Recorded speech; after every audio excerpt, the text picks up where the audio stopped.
Anyway, like I say, these bad people would find that there was nowhere to run. There was nowhere to go. They could go to Germany. They could go to almost anywhere.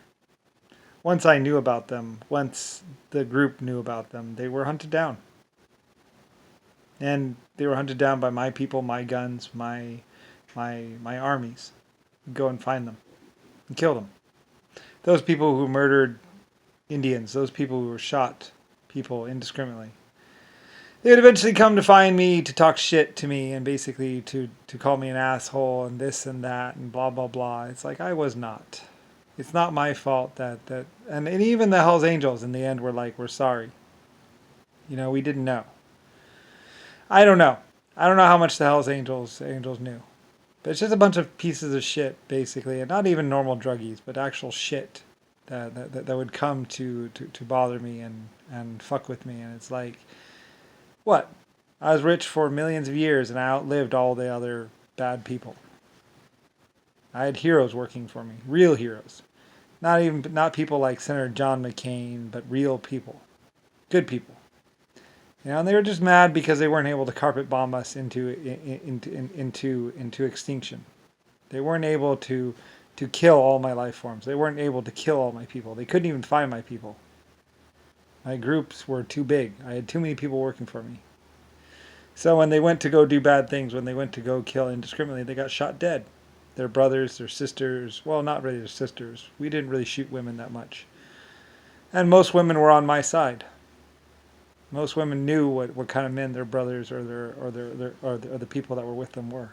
They drove around my presidential limo and raped women and killed. They would pick up newlyweds, and then they would go, and then they would get, and then they would be like, and then they would basically rape them in the back seat of the limo. Some pieces of shit that they were driving around a presidential limo. I didn't have any mercy. I didn't have any mercy for them. Nixon and JFK was their poster boy. He was a piece of shit. So was Nixon. He was shit. He should have died, but he didn't. Anyway, though. And then, they put money in accounts and basically started harassing me. Little people, 3 foot tall people. They love me.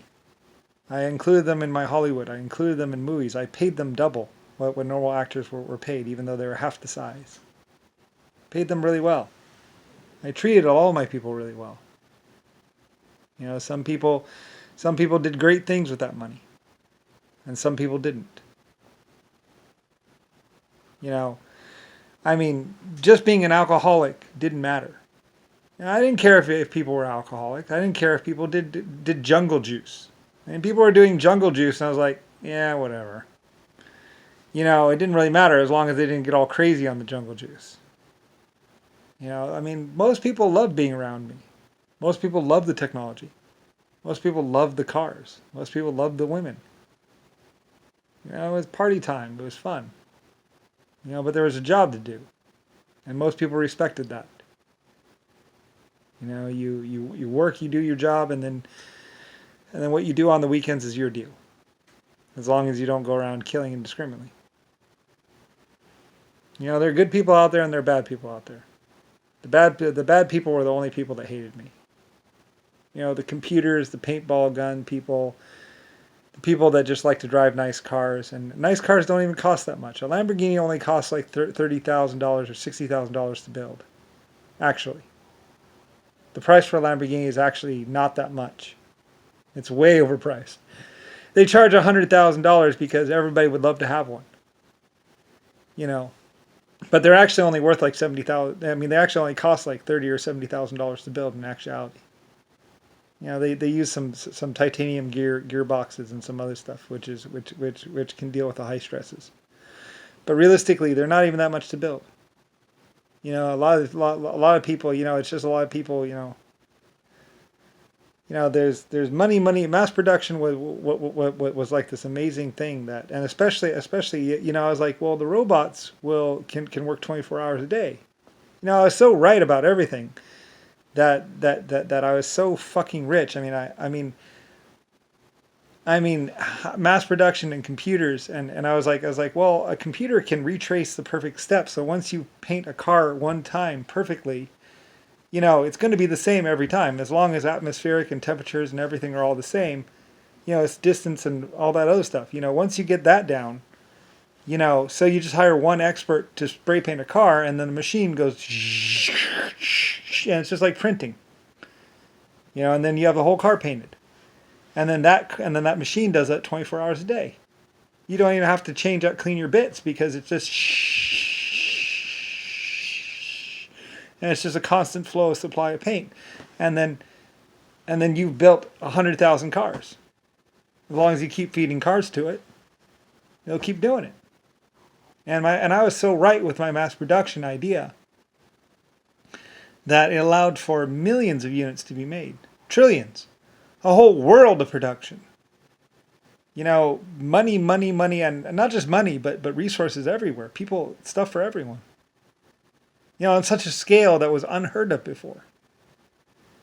I was more than right.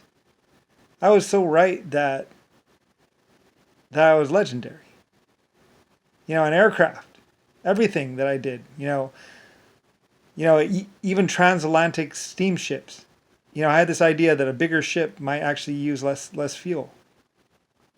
Because 90% of the fuel loss that a ship encounters going from one side of the ocean to the other side of the ocean, believe it or not, is the wave action. The power, it's the waves. The power it takes to get through those waves, is a lot. So if you have a heavier, more massive object, you can actually just like skim through the waves like they're nothing. Because you don't lose your energy, because because a wave, fights, you lose more. So if you have a bigger ship, you actually get better fuel mileage than a smaller ship, because you're parting the waves. It's easier to go with a bigger ship than a smaller ship. And I was right about that. Everybody else was like, why do you want to build such a big ship? It's like, well, because we can. I just wanted to see a 600-foot long ship. And then once we got one, they're like, wow, we've only used a quarter of the amount of coal that we would normally use for small ships. And epic. Epically right. And I was the one that I bet everything on it. I bet everything on the Titanic. If I was wrong, into the ground. Never heard of Lusifer Star. Would have been no one. I would have been a failure. Done. But I was right about a big ship. No one even thought that a big ship was even possible. And once we got them,